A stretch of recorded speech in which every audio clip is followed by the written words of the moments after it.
자, 김용택 시인의 자연이 하는 말을 받았다라는 강연 내용이야. 이거는 방송국에서 교육에 대해서 말하는 프로가 있는데 거기에 김용택 시인이 나와가지고 그 강연자로 나와가지고 이야기했던 걸 그대로 옮겨놓은 거지, 그지? 근데 이게 중요한 게 뭐냐면 나중에 고등학교 오면 화법과 작문의 화법에 해당된단 말이야. 화법이라는 게 말하는 법인데 거기 뭐 연설도 있고요, 강연도 있고, 대담도 있고, 토론도 있고 여러 가지인데 그 중에 한 가지야. 그러니까 강연할 때는 강연자가 있을 거고 그걸 듣는 청중이 있을 거잖아. 강연자는 강연자대로 강연에 맞게 그거에 맞게 잘 운영을 해야 되고, 청중은 또 청중 나름대로의 강연 내용을 자기가 받아들이고 뭐 예를 들면 깊이 인상 깊게 기억하고 막 이런 어떤 스킬이 또 필요한 거야. 알겠지? 그래서 이제 그런 것들을 이제 주로 위주로 설명해 줄 건데 내용은 어렵지가 않아. 하나도 안 어려우니까 이게 강연에서 어떤 특징인가 그게 더 중요해. 자, 청소년 여러분 안녕하세요. 이렇게 시작했어.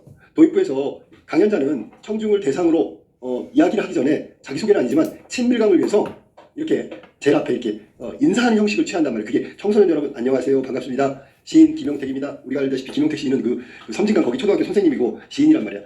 시도 자연을 이야기하는 게 많지만 실제로 삶도 시골에서 살고 계시기 때문에 자연을 누구보다도 많이 누리고 자연이 얼마나 좋은지를 알고 계신 분이야. 시 속에도 그런 게 많이 있고 김용택 시인입니다 이러면서 자기소개했다고. 자기소개. 자기가 직업이 시인이다. 오늘 저는 행복한 삶을 위한 공부. 그럼 이게 따옴표로 돼 있잖아. 따옴표가 말하는 것은 주제란 말이야. 강연 주제를 얘기해서. 그 다음에 관한 강연을 하려고 합니다. 여기까지 읽은 사람은 지금 봐봐. 강연자가 얘기하는 주제가 행복한 삶을 위한 공부라는 테마를 가지고 얘기할 거거든.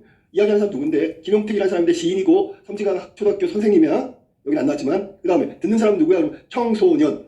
여기서 지금 강연에 강연자와 관객, 즉 청중이라고 그러지. 청중이 누군지, 대상이 누군지까지 밝히고 주제가 뭔지를 밝히고 있는 부분이야.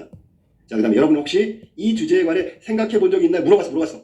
질문했어. 아니? 질문했다는 건 이 강연을 듣고 있는 청소년들이 저 질문에 대해서 대답을 하든지 생각을 하든지 그러니까 이제 이끌어가려고 하는 거야, 강연자가. 무슨 말인지 알겠어? 그 다음에 청중, 밑줄 쳐. 청중과 눈을 맞추면. 이런 걸 비언어라고 그래, 비언어. 언어는 아니고 일종의 표현 수단이야. 청중하고 눈을 맞춘다는 건 같은 눈높이를 했다는 얘기는 청중과 친밀감 혹은 동등한 입장에서 이야기를 주고받으려고 하는 거라는 뜻이야. 그러니까 청중과 눈을 맞추며 이 부분이 또 하나 플러스 기다린다. 대답을 기다린다. 이거 바로 비언어적 요소다. 예, 그렇죠. 예, 그렇죠. 자기가 물어보고 자기가 대답했네. 이 대답은 생각해 본 적 있나요? 예, 이런 뜻이 아니라 생각해 봤을 거야. 예, 그렇죠. 아마 누구나 한 번쯤은 생각해 보았을 것입니다. 예, 예지요. 예. 알았지? 그만큼 우리에게 밀접하고 중요한 주제이니까요. 그러니까 우리한테 밀접하고 우리한테 중요한 거니까 누구나 한 번쯤 생각해 봤죠. 당연하죠. 예. 이렇게 얘기한 거예요. 그럼 이제부터 이러한 주제로 강연을 시작하겠습니다. 행복한 삶을 위한 공부에 관한 주제로 강연을 시작하겠습니다. 그러니까 여기서는 이제 강연의 내용보다도 더 중요한 게 뭐냐면 형식을 본다면 처음 부분에 강연을 듣는 대상자, 청중이 누군지도 밝혔고 인사했고요. 안부인사, 강연자가 누군지 또 말했고 주제가 뭔지도 말했고. 알았지? 그 다음 눈높이 맞춘다는 건 그만큼 거리감을 줄여서 대화를 나누고 싶다라는 비언어적인 요소까지 나왔단 말이야. 주로 다 소개한 거지, 그지? 자, 도입부 끝나고 전기 한번 볼까? 저는 지금 시골의 작은 초등학교에서 2학년 아이들을 가르치고 있습니다. 자기 직업 얘기했고, 그러면서 가르친다는 것이 남을 가르치는 것인 동시에 아이들을 통해 배우는 것이라는 점을 알게 되었습니다. 그러니까 초등학교 2학년 교사로서 아이들한테 뭔가를 가르치는데 나도 배워. 그게 진짜 가르치는 것 같아. 라고 얘기한 거. 두 번째, 저는 아이들을 가르치는 매 순간마다 깨닫고 뉘우치고 반성하면서 자신을 고쳐가고 바꿔가고 있죠. 이것이 바로 공부, 동그라미, 공부. 자, 그럼 강연자가 말한 공부는 뭔데? 가르치는 동시에 배우는 거. 그 다음 순간순간마다 깨우치고 뉘우치고 반성하면서 나를 고쳐가는 거. 이게 공부라고. 우리가 흔히 하는 공부는 A에서 B, 일방적으로 전달하는 거라고 생각하는데 그게 아니라는 얘기를 하고 싶은 거야. 자, 아이들이 오히려 저에게 많은 것을 가르치고 있었습니다. 그러니까 오히려 자기는 가르치는 게 아니라 배우는 게 더 많았다. 그런 얘기가 되겠지, 그지? 즉, 자, 그럼 아이들이 나한테 많은 걸 가르쳤는데 그 많은 것 중에 하나가 진지성입니다. 진지성. 진지성. 쉬운 말로 뭐라 그래? 진심이지, 진심. 진심이 뭔지 알아? 마음을 다하는 거야. 삶이 진지하기 때문에 아이들은 세상을 바라보는 눈이 모든 것이 다 새롭습니다. 자, 생각해봐. 어른들은 다 본 거야. 아이들은 본 게 아니야. 처음 보는 거야. 그러니까 얼마나 호기심도 유발되고 그것에 대해서 진심이겠어. 모든 것이 다 새 것이지. 그지? 그래서 심심한 줄 모릅니다. 여기도 가서 보고 저기도 돌아다니고 막 이렇게 탐구하는 거야. 아이들이 사색은 그냥 깊이 생각한다 생각해. 명상, 뭐 마음속으로 생각하면서 떠올리는 거지. 명상하는 것은 좀 어색하죠. 이런, 선생님 봐봐. 사색이나 명상 이런 어려운 단어하고는 어울리지 않는다는 얘기야. 하지만 얘네들도 다 생각하고 있다니까. 아이들에게 사색과 명상보다는 이쪽 줘봐. 끊임없이 움직이는 것. 그리고 행복. 주제 나왔네. 우리가 행복하게 사는 게 뭔지에 대한 얘기를 하는데 아이들의 행복은 바로 이거야. 뭔데? 사색하고 명상하는 것보다는 자꾸 돌아다녀. 궁금하고 참을 수가 없어. 막 모든 것이 새 것이야. 그래서 돌아다닌다는 얘기야. 뭘 많이 가져야 행복한 것도 아니고. 누가? 아이들은. 그 다음에 뛰어놀 땅만 있으면 행복합니다. 만족합니다. 그런 얘기야. 모든 것들이 새롭고 신비롭기 때문에 그럽니다. 밑줄 쳐봐. 그게 행복합니다. 알았니? 세상의 모든 것이 새 것이지. 새 것이에요. 처음 보는 것들이니까 새 것이지. 그래서 감동을 잘하기 때문에 교육이 이루어지는 것입니다. 감동, 진지성, 진심, 새 것. 그러니까 얼마나 거기에 몰입하겠어. 이렇게 아이들은 늘 세상을 새로운 눈으로 바라보는 신비함을 저에게 가르쳐 줍니다. 자, 그래서 강연자는 아이들의 뭐랄까 진지성, 새롭고 감동하고 하는 그런 걸 통해서 또 배웠단 말이야. 그러니까 이게 지금 가르치는 거지. 아이들한테 배운 게 뭐라고? 신비함이야. 뭐 늘 세상을 새로운 눈으로 바라보는 신비함을 강연자는 아이들한테 배우고 있다, 그런 얘기야. 자, 그 다음에 넘어가볼까요? 그런 아이들과 제가 같이 했던 것이 글쓰기였습니다. 글쓰기. 이건 방법이지, 그지? 그런 아이들이면 할 때 그런 눈은 뭘 말하는 거야? 앞에서 신비함이잖아. 새로운 눈을 바라보는. 그런 눈을 가진 아이들과 함께 했던 게 글쓰기래. 그런데 초등학교 2학년 학생들은 개념이 없습니다. 개념이 없다는 말은 논리가 없다는 말이에요. 논리는 밑줄 치고 이성적이란 말이야, 이성적. 체계적이란 말이야. 그냥 막 빈틈없이 생각하고 조직하고 뭐 이래야 되는 거가 논리거든? 그런 게 없대. 그러면 아이들 어떻게 하겠어? 지 마음대로 하겠죠. 자유롭게. 누구 이렇게 막 뭐 어떤 형식이나 틀도 없고요. 누구한테 이렇게 영향을 받는 것도 아니고요. 자기가 그냥 순수하게 본 거를 마음대로 쓴단 말이야. 그게 2학년의 글쓰기란 말이야. 자, 원래 그런 아이들에게 글쓰기 가르치는 것은 너무 힘들어요. 잡아봐. 그런 아이들에게 글쓰기. 여기서 글쓰기는 뭐야? 강연자가 선생님이잖아. 선생님 입장에서 아주 좋은 글을 쓰는 방법을 가르치는 게 힘들 때. 왜 그럴까요? 간단하게 얘기해봐. 개념이 없으니까. 논리가 없고. 아이들은.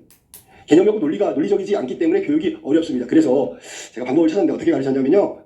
교육적인 용어. 이건 어렵잖아. 솔직히 딱딱하고. 문학적인 용어. 이건 너무 전문적이고 딱딱하잖아. 이런 거 다 활용하지 않고, 즉 글쓰기의 방법과 기술을 가르치지 않고, 괄호 묶어 볼래? 글쓰기의 방법과 기술 괄호 묶어 닫아봐.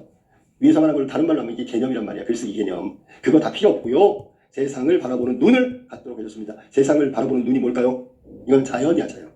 나무는 나무 그대로, 하늘은 하늘 그대로. 거기다가 뭔가를 가르치고 그 의미를 잡고 아이들한테 강요하고 이러지 않겠다는 얘기야. 자, 먼저 우리 반이 되면 어떤 식으로 가르치는지 볼까? 글쓰기 방법 기술 안 가르치고 어떻게? 우리 반이 되면 자기 나무를 정해. 나무구나. 결국은 자기 나무를 정해가지고 그 나무를 키우는 거야. 그러면서 나무에 변화가 있을 거 아니야. 새잎도 나고 열매도 맺고 하니 그런 것들을 막 적게 하는 거야. 나무를 정합니다. 온종일 가장 많이 바라볼 수 있는 자기 나무를 정해서 그 나무에서 일어난 일을 쓰게 하는 것인데 걸어닫고. 이게 뭔데? 세상을 바라보는 눈. 세상을 바라보는 눈을 갖도록 하기 위한 방법 첫 번째. 자기 나무 정해서 관찰해서 쓰는 거야. 아이들이 자기 나무를 정합니다. 정하면 물어보는 거죠. 강연자가 이제 물어보는 거야. 아이들한테 너 나무는 어느 거야? 지금 무슨 색깔이야? 뭐 이런 거 물어보겠지. 그러면 눈앞에 있는 학생이 있는 듯 손가락으로 앞을 가리지. 아까 나도 비언어야. 말로 하는 게 아니라 행동을 하는 거야. 마치 실감나게 눈앞에 학생이 있는 것처럼 손가락으로 앞을 가리키면서 나무 봤어? 하면 안 봅니다. 아이들이 그렇게 말을 잘 듣나요? 잘 될 것 같은데 잘 안 되네. 그래도 계속 물어보는 겁니다. 물어보다 보면 집에서 놀다가 자기 나무가 눈에 띄겠죠? 눈에 띄면 학교에 가면 선생님이 또 나무 봤냐고 물어보시지 않을까? 하는 생각에 나무를 보게 되는 것입니다. 그러면 강연자가 선생님이 김용택 시인이 세상을 바라보는 눈을 갖게 하려고 했던 방법 중에 나무 정학인데 이게 효과를 보기 시작하는 거란 말이에요. 지금 나무 봤어? 봤어요. 그러는 거예요. 그럼 이거 말 성공했잖아. 네 나무가 어떻게 하고 있든 자 그러면 이거를 대답하려면 어떻게 해야 돼? 관찰해야지. 이렇게 물어봐요. 그런데 아이들은 어떻게 하고 있는지는 안 봐요. 그냥 보고만 온 거예요. 그러니까 그 다음부터는 집에 보낼 때마다 그러는 거죠. 자 오늘 집에 가서 나무가 혹시 눈에 띄면 네 나무에서 어떤 일이 일어나는가를 꼭 보고 와라. 이렇게 하는 거지. 그럼 애들이 집에서 놀다가 나무가 눈에 띌 때가 있겠죠? 그럼 아이들은 나무를 다시 보게 됩니다. 왜냐하면 대답해야 되니까. 다시 보는 순간 세상은 달라집니다. 밑줄. 세상은 달라집니다. 이게 바로 세상을 바라보는 눈이 생기기 시작하는 거지. 그렇죠. 어제하고 다르게 보이기 때문에 세상이 달라져 버리는 밑줄 쳐. 세상이 달라 보이는 것. 순간 세상이 달라지는 이유가 그거야. 어제하고 오늘 나무의 모습이 달라. 나무에 뭔가 일어난 거죠. 그거를 관찰하는 거야. 그러면 이게 지금 관찰하기라고 하면 되겠네. 그치? 첫 번째는 나무 이름 정하고 두 번째는 관찰하기. 관찰하는 걸 이제 쓰면 되는 거야. 이제 글쓰기 수업이니까. 자, 그 다음에 그러면 제가 또 물어봅니다. 나무 봤어? 너 내 나무 어떻게 하고 있었어? 그랬더니 제가 충영이라는 학생한테 물어봤습니다. 충영이. 실제로 김용택 시인이 가르치는 그 반의 2학년 아이게 실제 이름, 그치? 에피소드야, 에피소드 1화. 제 나무는요, 우리 집 앞에 있는 소나무인데요. 소나무에서 새가 앉았다가 날아가던데요. 처음으로 목격한 거야. 새가 앉았다가 날아간 걸 본 거를 이야기했잖아. 그러면 이 충영이라는 친구는 나무에 앉았다가 날아가는 새를 처음 본 거지, 그치? 새롭게 세상을 보는 거란 말이야. 그러는 거예요. 그래서, 그래? 그럼 그걸 한번 써봐. 나무에 앉았다가 새가 날아갔다며 그거 한번 써봐. 그러는 겁니다. 그걸 쓰면 뭐가 되겠습니까? 네? 글이 되고 또 시가 되는 것이지요. 라고 이야기하면서 글쓰기의 방법을 지금 설명하고 있단 말이야. 제일 처음에 뭐라고? 나무 정하기. 애들한테 보라 그러면 본다고 안 보고, 봤냐고 계속 질문하면 나중에 보고 오고요. 무슨 일이 일어나냐 그러면 새롭게 어떤 걸 봤어요. 그거를 글로 옮기면 그게 글이 되고 시가 된다. 이게 글쓰기 사례에 해당되는 거란 말이야. 저런 식으로 쓰는 게 진짜 글쓰기 아닐까? 라고 이야기하고 있는 거야. 그러던 어느 날 제가 경순한 아이, 또 다른 에피소드 1화를 소개한다. 경순한 아이에게 물어봤습니다. 경수야. 네 나무 봤어? 어떻게 하고 있었어? 경수가 이렇게 대답하는 것이었습니다. 제 나무는 마을 앞에 있는 커다란 느티나무인데요. 아침에 학교 오면서 보니까 느티나무 아래 할아버지들이 놀고 계셨어요. 그리고 그 앞에는 시냇물이 흐르고 있었고요. 시냇물 건너에는 들판이 있는데 들판에서는 사람들이 모내기를 하고 있었어요. 얘는 훨씬 더 시야가 넓네, 그지? 나무뿐만 아니라 나무 아래, 나무 주변, 나무 바깥에 있는 것까지 다 세세하게 관찰하고 있었단 말이지. 경수가 바라본 세상이 바로 이런 세상이란 말이야. 이렇게 얘기를 하는 거예요. 나만 보라고 했는데 이 녀석이 그 주위를 자세히 보게 된 겁니다. 그리고 그것을 종합한 것이 종합 밑줄. 얘 경수라는 친구는 시야가 아주 넓은 거지, 그지? 자, 그럼 그걸 한번 써봐. 느티나무와 그 주변에 있던 할아버지 모내기 하는 거, 저 토탈 종합해서 본 걸 한번 써볼래? 그랬더니 그러면 이런 글이 되는 겁니다. 새로운 세계를 창조하는 것이죠. 창조. 왜 창조라고 얘기했냐면 아이들 눈에는 다 새 것이고 처음 보는 것이기 때문에 처음 보는 것을 쓰는 건 첫 번째 만들어낸 일이야. 창조가 되는 거지. 그럼 결국은 그 경수가 느티나무 자기나무에 대해서 쓰다 보면 어떤 글이 나오냐면 밑에 나오는데 사실은 경수가 써놓은 느티나무라는 시가 되는 애. 한번 볼까? 느티나무. 내 나무는 마을 앞에 있는 커다란 느티나무이다. 아침에 학교에 오면서 보니까 느티나무 밑에 동네 할아버지들이 놀고 있었다. 할아버지들이 노는 그 앞에는 시냇물이 흐르고 시냇물 건너에는 들판이 있는데 들판에서는 사람들이 모내기를 하고 있었다. 이건 뭐 시가 아니야 사실은. 근데 어쨌거나 짧게 압축해서 얘기했다고 치면 시고요. 그냥 시라는 어떤 일종의 틀 있잖아요, 형식. 그런 걸 구애되지 않고 자유롭게 써놓은 시라고 생각하면 돼. 이건 관찰한 걸 그대로 옮긴 거란 말이야. 자, 글쓰기는 바로 이런 거라고 얘기하고 싶어서 예를 들어 지금 경수의 시까지 나왔다. 공부란 다음 하나를 가르쳐주면 하나를 하는 게 아닙니다. 뭔데요? 이게 뭐야? 이런 거 하나 가르쳐주면 하나 알아야지. 아니지. 하나 가르쳐주면 하나 이상을 알겠지. 의미가 있단 말이야. 공부란 하나를 가르쳐주면 열을 하는 것입니다. 이 하나를 배우면 열을 한다. 문일지식 이런 한자성어가 있어. 하나를 들으면 열을 한다. 문일지식 그랑 똑같은 거야. 공부란 하나를 가르쳐주면 열을 하는 것입니다. 하나를 자세히 보면 이것도 보이고 동그라미, 이것 동그라미, 저것도 보이고 저것 동그라미. 그리고 나서 새로운 세계 그걸로 하는 그걸 동그라미. 이렇게 하나를 보면 이것저것 그걸 만드는 거야. 한 가지가 아니라 여러 가지겠지. 그러니까 어떤 본 거 그대로 하면 창조라기보다는 전달인데 본 걸 가지고 새로운 걸 만들려면 창조란 말이야. 이것도 저것도 그걸 만드는 거죠. 창조란 거기서 시작되는 것입니다. 관찰을 통해서 시가 나오고 시 속에는 여러 가지 본 거 이외에 여러 가지가 추가된단 말이야. 이게 창조라고 얘기한 거야. 하나를 관찰하고 여러 가지를 얘기했으니까 창조란 말이지. 자, 그 다음에 가볼까? 그럼 창의적 생각은 어떻게 키울 수 있을까요? 자, 두 번째. 창의적 생각, 창조적 사고 키우는 방법. 저는 아이들에게 나무를 보게 했어요.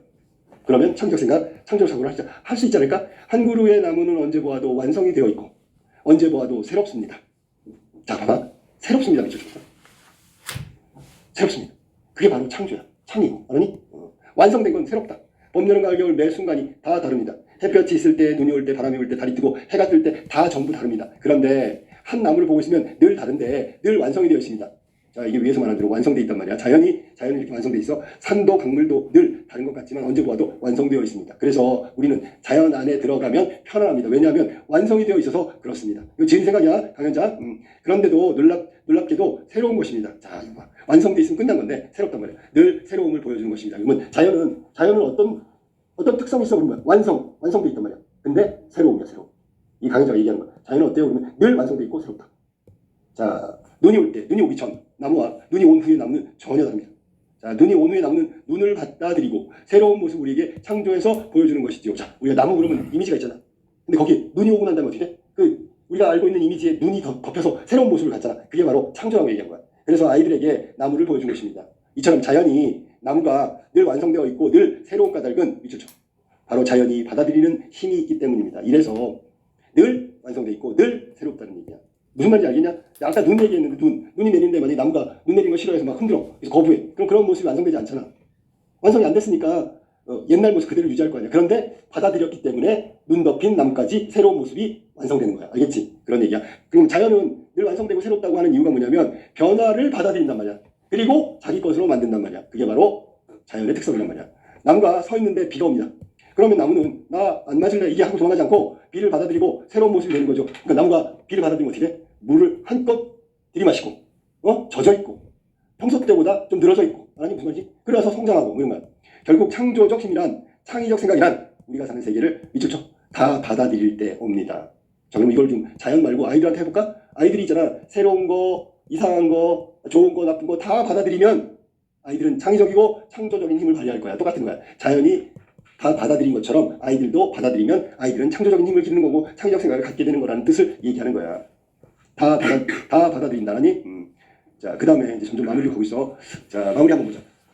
청소년 여러분은 지금 받아들이는 힘을 키우고 있을 때입니다. 자, 밑줄 쳐봐라. 지금 받아들이는 힘. 청소년 시기에는 창조적이고 창의적인 것을 길러야 되는 시기거든. 그럼 앞에서 말한 대로 하면 모든 걸 다 받아들여야 된단 말이야. 즉, 지금 받아들이는 힘을 키우고 있을 때라고. 받아들여야 창조성, 창의성이 나타나는 거니까. 여러분이 살고 있는 세상, 여러분이 살아갈 세상은 이제 생각이 달라져야 합니다. 바꿔야 합니다. 변화와 혁신이란 여러 가지가 있겠지만, 잠깐만, 변화하고 혁신의 의미는 여러 가지가 있어. 그중 제가 여러분의 공부와 관련해서 이야기를 하고 싶은 것은 여러분이 하는 공부가 행복한 삶, 안정된 삶을 살 수 있는 공부로 바뀌어야 한다는 것입니다. 밑줄 쳐볼까? 행복한 삶, 안정된 삶. 이거 왜 왔어? 원래 주제를 생각해봐. 주제가 뭐야? 행복한 삶을 위한 공부잖아. 공부 왜? 행복하려고. 그럼 공부하는 이유가 행복한 삶을 얻으려고 한다면 방법도 행복한 삶을 위한 공부가 돼야 되겠지. 라고 얘기하는 거야. 주제로 다시 돌아온 거지. 그치?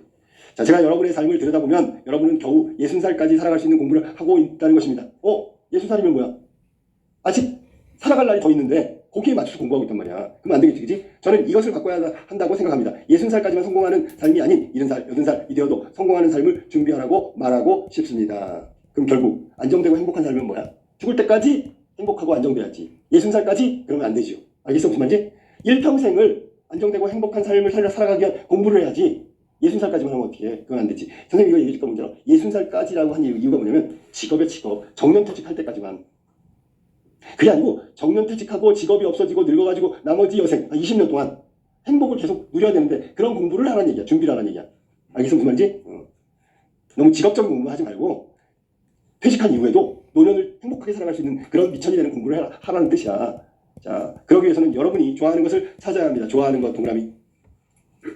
알아보 이게 행복한 삶의 원천이란 말이야. 여러분은 청소년이고 청소년이 70살, 80살, 90살 이 노년에도 할 수 있는 좋아하는 이런 걸 찾아야 합니다. 좋아하는 것을 찾는 게 공부이고 그렇게 하게 만드는 것이 교육입니다. 높은 점수를 받기 위한 것이 공부가 아니고 좋아하는 것을 찾는 것이 공부라는 것이지요. 결국은 한 단어, 좋아하는 것을 찾는 것. 이게 이제 올바른 공부가 되는 거고 그걸 찾게 만들어주는 게 교육이다. 좋아하면 열심히 하게 되고 열심히 하면 잘하게 되고 자기가 잘하면 사회에 나가서 할 일이 있습니다. 자기가 좋아하는 것을 평생 하면서 살아야 행복한 삶이 되는 거죠. 주제를 지금 결론을 내리고 있는 거잖아. 행복한 삶, 결국 자기가 죽을 때까지 평생 좋아하는 것을 한다면 행복한 삶이 아닐까. 행복하고 안정되어야 창조성이 발휘됩니다. 그러니까 행복한 거 바탕으로 해야지만 창조성이 발현된다. 그 속에서 새로운 세계를 창조하면서 살아나가야 합니다. 지금 강연자의 핵심은 바로 이거야. 여러분이 가야 할 길이고 더 나아가 우리 인류가 가야 할 길이래. 그러니까 우리 사람은 이렇게 행복한 삶을 추구해야 되고 평생 좋아하는 것을 하면 행복한 거고 행복해야지만 창조성이 발현돼. 이거는 우리나라 사람, 외국 사람 할 거 없이 모든 인류가 해야 된다는 얘기야. 돈을 많이 벌고 출세하는 그런 삶이 아니라 가치관이 나서 행복하고 안정된 삶, 자기가 좋아하는 것을 찾아 자기가 좋아하는 일을 하는 삶을 살아야 한다. 과로 원래 돈을 많이 벌고 여기서 삶을 살아야 한다. 이건 이제 부연이 뭐야? 덧붙여서 얘기한 건데 강조한 거란 말이야. 한 번 더 얘기한 거야. 앞에 분명히 행복한 삶이라는 건 좋아하는 것이 행복한 삶이라고 얘기했고 그 행복한 삶을 바탕으로 창조성이 나온다고 했는데 이제 끝난 거고 주제를 다 말했어. 근데 지금 또 한 번 더 설명한 거지. 이건 강조란 말이야. 그런 삶이 여러분에게 창의적이고 창조적인 생각을 더욱더 키워나가게 할 것입니다. 그럼 결국 기본적으로 뭐야? 안정된 삶, 행복한 삶을 누려야 창조도, 창의도 발휘할 수 있다는 거잖아. 마지막 감사합니다 라고 하면서 끝 인사하면서 끝났어. 자, 자연의 예를 들어가지고 자연이 갖고 있는 특징이 뭐라고? 모든 것이 완성돼 있고 모든 것이 새롭다. 왜 완성되고 새로울까? 그러면 모든 걸 변화 그대로 받아들이기 때문에. 알겠니? 변화 그대로 받아들이기 때문에 그렇단 말이야. 자, 이 글 한번 볼까? 이 글은 지금 금방 얘기했지만 강연 내용을 적어놨으니까. 자, 봐봐. 강연자가 강연한 거. 강연. 하지만 이건 글이잖아. 강연문이라고 하는 거야. 주제가 뭐야? 행복한 삶을 위한 공부. 결국 안정되고 행복한 삶을 살아야 창조적인 생각도 키울 수 있다. 이해됐지? 무슨 말이지? 자, 강연자의 경험 1화가 나오는데 2개 나오지? 아이들 얘기 2번 나왔어. 나무 정하고 나무 관찰하는 거. 그러면 아이들 얘기하면 어떨까? 아이들이 청소년인데 자기 동생 같은 애 아이가 있었던 얘기를 선생님이 하니까 끌려. 이게 관심 유발이야. 흥미 유발. 또 하나 흥미가 유발되면 강연자의 말, 강연 내용을 받아들인다면 설득력이 높아져. 그게 1화 강연자의 경험을 이야기함으로써 얻을 수 있는 효과가 흥미 유발과 설득력이 높아진다. 그 다음에 경수, 느티나무 나타나. 실제 느티나무라는 시가 어떻게 지어졌는지 과정하고 내용을 그대로 보여줬지, 그치? 그러면 청중이 그 시를 보면서 저거는 경수가 느티나무 바라보고 그것만 본 게 아니라 주변을 다 살펴보고 종합적으로 해서 정지한 거구나 알 수 있겠지. 그럼 이건 청소년 여기서 청중이지. 청중의 이해도가 급상승한다. 실제 학생이 지은 글을 제시함으로써 청중의 이해도가 급상승한다. 자, 그 다음에 이게 지금 도입부부터 마무리까지 강연 내용을 쭉 정리했는데 문제는 잘 생각해봐. 강연자가 조심해야 될 게 뭐지? 강연 주제가 어려운지 쉬운지 누구한테? 청중, 대상자한테. 그러니까 여기서 청소년을 대상으로 하고 있기 때문에 청소년들이 알 수 있는 내용 수준. 또 하나, 청소년들이 늘 관심을 갖는 주제. 공부잖아, 공부. 청소년 시기에는 공부가 중요하니까. 관심도 있고 자기 일이라고 생각하니까. 그런 내용, 테마를 찾아서 지금 하고 있는 거야. 알겠지? 행복한 삶을 위한 공부. 이것도 주제가 청소년들하고 관련이 있고요. 그 다음에 청소년이니까 청소년 시기에 왜 공부가 중요한지 이야기하는데 그게 결론으로 얘기하자면 뭐야? 공부는 행복한 삶을 위해서 해야 되는 거고 그 행복한 삶을 위해서 하는 공부를 찾아주는 게 교육이라고 분명히 얘기했어. 그치? 자, 말하기 방식 중에 하나만. 자, 비언어적 요소 나온 거 까먹지 마. 말하기 방식 중에 반언어하고 비언어가 있거든. 반언어는 거의 언어에 가까운 거야. 그러니까 입으로 하는 거 있잖아. 예를 들면 말소리를 크게 한다든지 말의 속도를 빨리 한다든지 느리게 한다든지 알았어? 그 다음에 뭐 이렇게 대답하고 질문할 때 감탄사 같은 거 막 이렇게 나오잖아. 이런 것들은 다 반언어야. 근데 여기 이 자연을 받아쓰다에서는 반언어가 안 나오고 전 비언어만 나왔어. 알겠지? 무슨 말인지? 행동 그런 거. 그러니까 행동이니까 뭐 기다려준다든지 눈을 맞춘다든지 이런 것들이 모두 비언어야. 그러니까 비언어적 요소를 두 번 정도 나왔으니까 그걸 또 확인하도록 해. 이게 자연을 받아쓰다 김용택 시인의 강연 내용이었다.